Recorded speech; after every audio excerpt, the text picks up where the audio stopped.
A common problem on any bike, but in particular older models, is seized parts, whether that be bolts or the seat post, like this one here. Of course, this looks completely carbon fibre, but it is in fact seized, and that's because there's a metal sheath just inside here. So if we undo the seat clamp completely, you can see that underneath we've got our metal sheath, but even with that completely loosened, the saddle's not budging. Now, you can use some common lubricants like WD-40 and spray it over the course of a few hours down inside the seat post and hope that that loosens things up. But if that doesn't work, we can use the incredibly technical method of taking a boiling kettle of water and pouring that down in order to expand the metal sheath and hopefully loosen this seat post.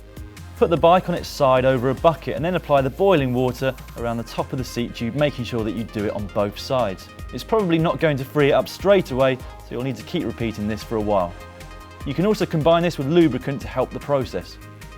Well, for the last hour or so, we've been gradually applying the boiling water to this whole area to try and expand it. It is a question of being patient, really. It's taken quite a long time. We've also been using this new product called Finish Line Chill Zone, which does the opposite. In effect, it freezes the metal. What we're trying to do is expand and contract it until the two pieces which are stuck together gradually come apart. It's never going to come away as easily as a new seat post does, but we are starting to get somewhere. If you look from the back here, it's still going to take us some basically elbow grease. We are gradually able to move the seat post. So we're just going to do it for another half an hour or so, and then we should be able to not only move it, but also pull it away from the frame.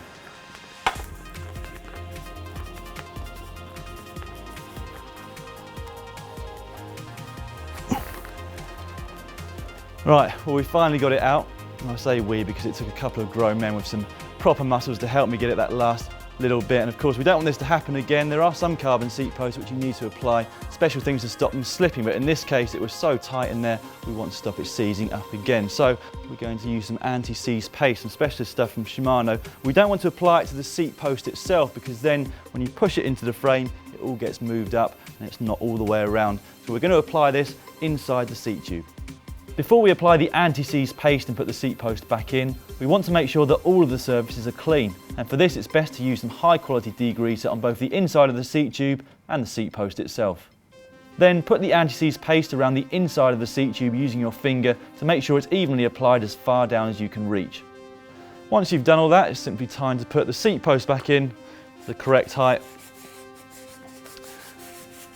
Make sure the saddle's central and do the bolt up, and then you should be good to go, and hopefully you won't have that same problem again. If, however, you're having the opposite problem and when everything's tightened up your carbon seat post is still slipping down when you're riding, we've also got the video for you right here on GCN. We've just set this up from optimum pedalling efficiency. This needs to be left where it is. So in reality, the way you can adjust the reach is by moving your stem up and down by up to 2 to 4 centimeters.